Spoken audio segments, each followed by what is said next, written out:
Hi, this is Mike, and I thought I'd get in touch with No Nay Never Pod this week to offer my thoughts on an aspect of the game yesterday that was obviously causing massive frustration in the stands during and after the game, where people were beginning to get frustrated and start yelling at the officials, particularly the referee, and they were blaming him for failing to control the game. And I just wanted to sort of do a short piece because you're yelling at the wrong guy. Everyone who is upset with the officiating yesterday is yelling at the wrong person. And that is a deliberately designed thing, in that we can get annoyed at the officiating because of the way that QPR were time wasting. But ultimately, that is by design. The time wasting that QPR did yesterday is a symptom of a set of tactics that have been deliberately designed to be completely uncontrollable.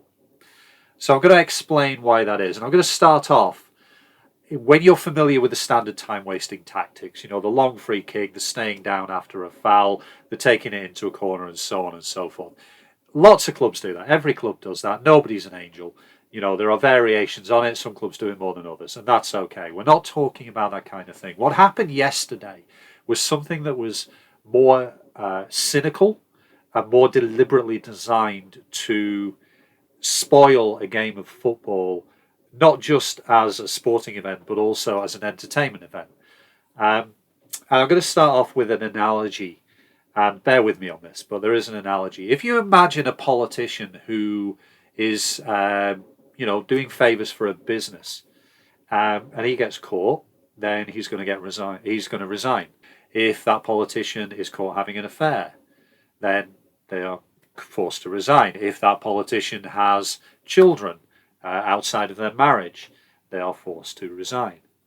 But what if there was a politician who was so brazenly corrupt that he was doing favors for 10, 20 businesses at once, and at the same time he was having two marital affairs, which had borne 3 children out of wedlock? That politician will stay in position, and he'll stay in position because there is so much misconduct going on that the authorities are overwhelmed and cannot complete one particular action before being smothered by 3 or 4 more. Now, you may be wondering, what's the heck's that got to do with football? If you analyse the way that Gareth Ainsworth prepares his players to time waste and the tactics that they use, it is deliberately designed to confuse and overwhelm the referee. You will notice that the way that the players are wasting time is very different to your standard staying down after a foul or something like that. He instructs his players to rotationally time waste. So, for instance, a player goes down for 20 seconds and the referee is dealing with that, but then another player on another part of the pitch will go down for 20 seconds. And then one of the players will come over and start discussing a decision. Now, they don't have to discuss it in an argumentative way. They can just go, "Ref, why did you give that free kick?" And the ref will turn around and go, "Oh, because of this, that, and the other." And that player will go, "Oh, okay, no worries," and walk off. Or he may decide to argue.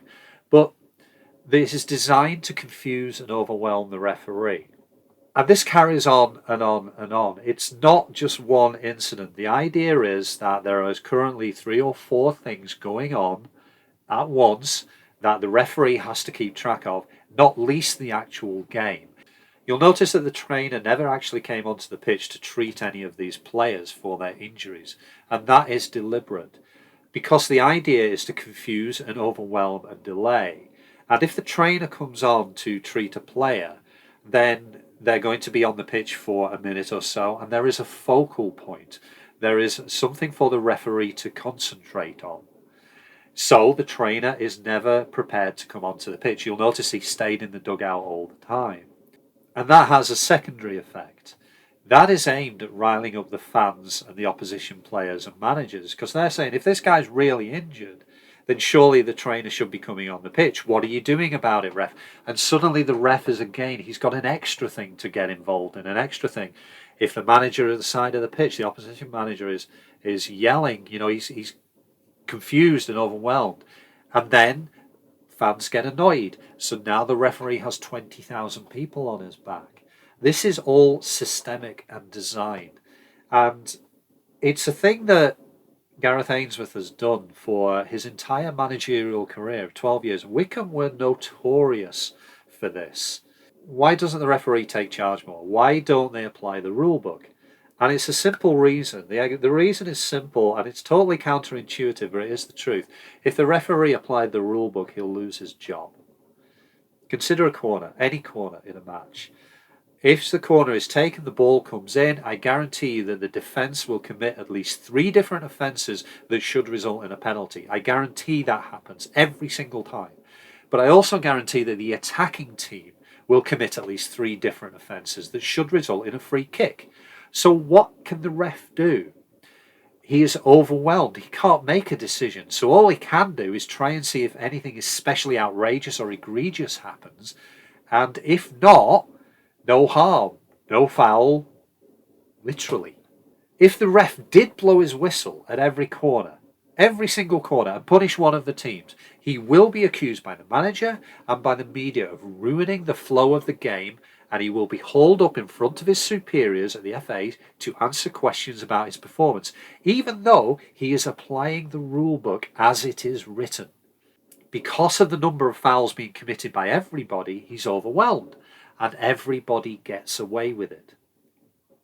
Now, the rulebook also states that a referee should stop play for head injury. It doesn't say the referee should decide whether the player has suffered a head injury. If a player goes down clutching his head, the ref has to stop play. He's got a split second to decide that that looks like a potential head injury. And because he cannot afford for it not to be an actual proper head injury, he's going to err on the side of caution, because if he ever gets that wrong, that's it. That's his career. But the rule book does not cater for a manager being cynical enough to deliberately game the system and tell his players to fake head injuries. The referee is placed in an impossible situation deliberately, and the fans get annoyed, the opposition gets annoyed, so on and so forth. The tension rises and everything boils over, and the referee gets overwhelmed.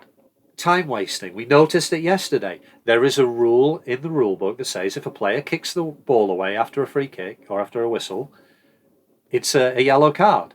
But there isn't a rule that says, okay, the player has picked the ball up with his feet and he's just juggling it and he's taking it 20 yards away and he's not doing anything.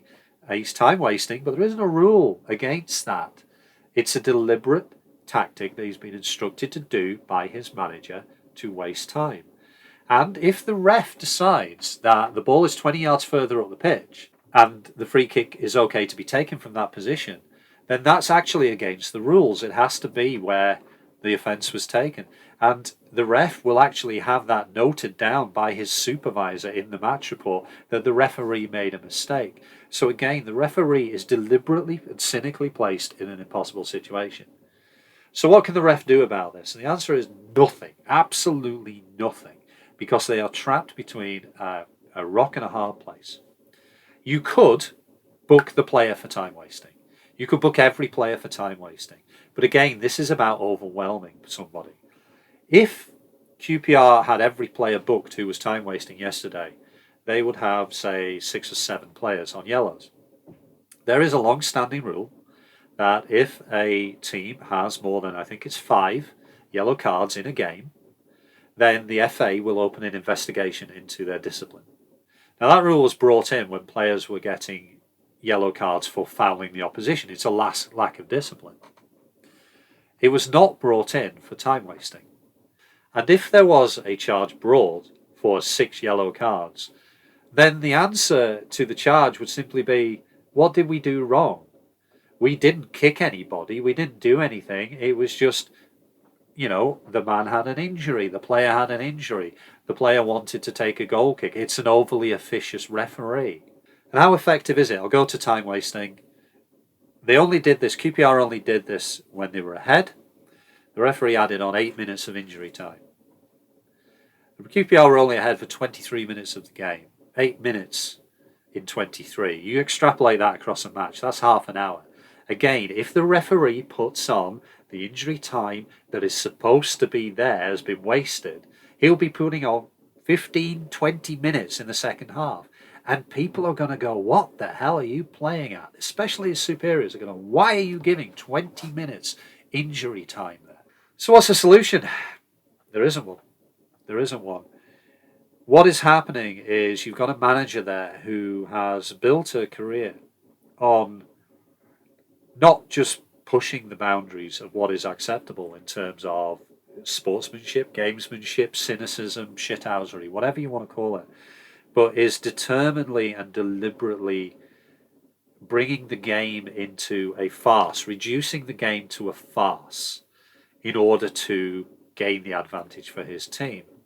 And people can say this is, sour grapes and all that kind of thing, and QPR deserved the win and so on and so forth. On a footballing level, when QPR played football, they certainly deserved at very least a draw, and, I can entertain an argument for a win. This is about the deliberate cynicism in ruining football as a spectacle. And I'm not sure what you can do about that, because at the moment this is being done under the radar. Ainsworth has done this for the best part of 12 years. And I suppose one of the good things is that other managers have not looked at it and copied it. Because if this was to get more widespread, if players were faking head injuries, if we had this multiple overwhelming situation where the referee is deliberately and systematically distracted and confused, then the authorities would probably start to take note. Because the one thing you never do to a person in authority is make them look stupid.